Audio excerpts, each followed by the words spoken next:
Yeah, I'd describe Graven as an inconsistent hybrid of retro first-person shooter, platforming and puzzle-centric adventure, and a quest-driven RPG with hubs, dungeons, and light progression systems.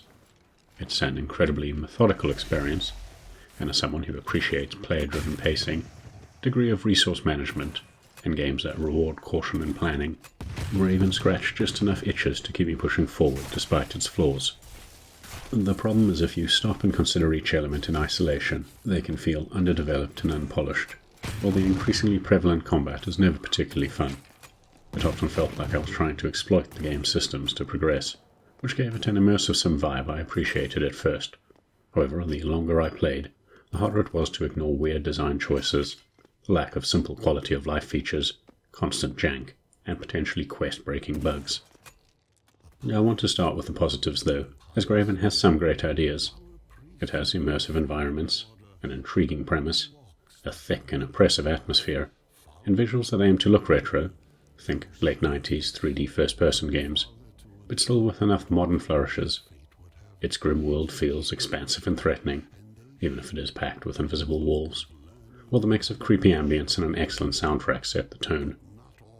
You play as a disgraced priest of the orthogonal order, exiled and marked for death after slaying a fellow priest about to sacrifice his adopted daughter.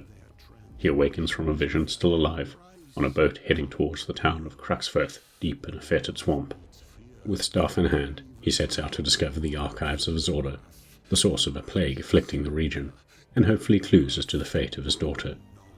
It's a brisk opening that leaves the player with just as many questions as the priest, and no obvious path forward other than blind exploration. If the orthogonal order is a force of good, why did they condone his defense of another? Why is a formerly prosperous empire falling into ruin so swiftly?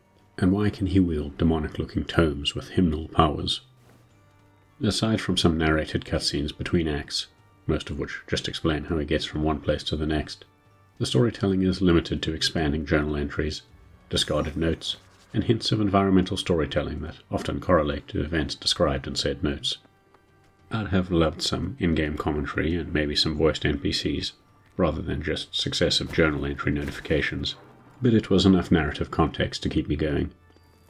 The initial sense of exploration when encountering a new region is also a treat. Well, when it all works as intended. The in-game map was purged for this release version, but Graven is more linear than it seems, and getting truly lost is usually the result of missing a key or switch. There's an immersive sim element to how you can stack boxes, discover secret passages, or take risky jumps to bypass a few barriers, but inevitably you'll need a new ability or key to unlock a new region and push the narrative forward. To keep things fresh, that often requires solving a puzzle first, some intuitive, others less so, and you'll unlock shortcuts back to the central hub as you go. Sometimes you'll just need to burn down an obstruction, destroy magical totems, or find an upgrade to pass through barriers. You'll also search for gears, switch handles, and components to activate devices, while other times you'll use lightning to activate mechanisms or ice to slow them down. Tougher examples include solving a sliding tile puzzle by interpreting cryptic notes, rotating hedge pieces in a maze to create a clear path through, or spotting far too many hidden switches in the gloom. If nothing else, Graven makes exploring its world interesting and thrilling, especially when you factor in a checkpoint save, respawn system, and gold penalty that make venturing into a new area almost as terrifying as in a Souls-like. Every location is more massive or complex than it first appears.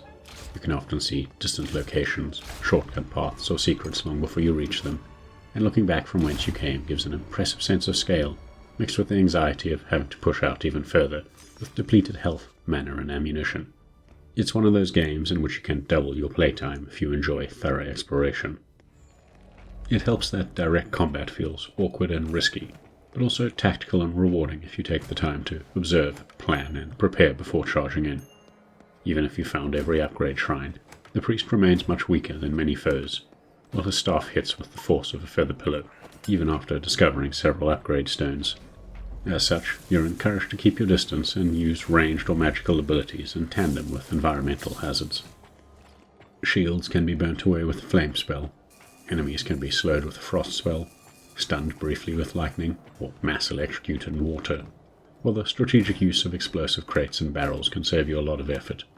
As there's no easy way to recover health, mana, or ammunition, Intense battles are interspersed with bouts of barrel and crate smashing, hoovering up classic pickups and hoping to find some secreted away armor or stashes of gold to upgrade weapons and spells on the hub towns.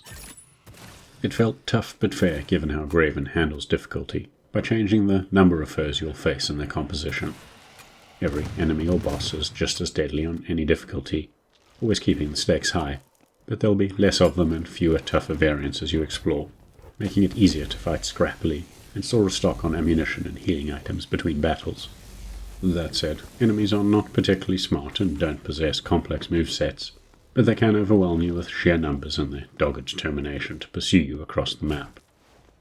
On the whole, Graven does a decent job of balancing exploration with puzzling and combat, especially in the lengthy opening act that was refined through early access. The problem is a steady stream of major and minor issues that wear down any goodwill. For early access supporters who have been waiting for Acts 2 and 3, there's a notable drop in the complexity and quality compared to the first act. I still enjoyed the change in scenery from gloomy swamp to snow-swept mountains and Gothic castles, and sand-swept ravines with Middle Eastern-inspired architecture, but these acts have more of a hub-and-spoke structure and less prominent landmarks. There's a less cohesive feel to the world and progression is affected. Key items, puzzle progress, unlocked paths, and completed set pieces are preserved when you load back into the game, but it becomes preferable to simply quit and load back into the hub with less smart shortcuts. As you might expect, getting back on track if you need to take a break mid-quest also means a lengthy and boring trek in these later acts.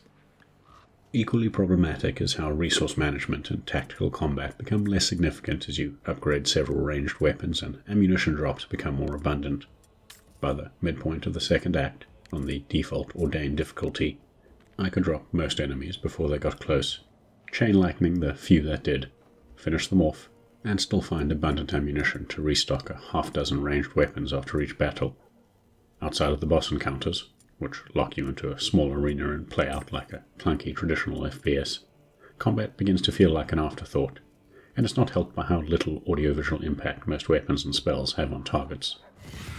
These were issues I could look past, but a steady stream of minor frustrations interspersed with major bugs I could not.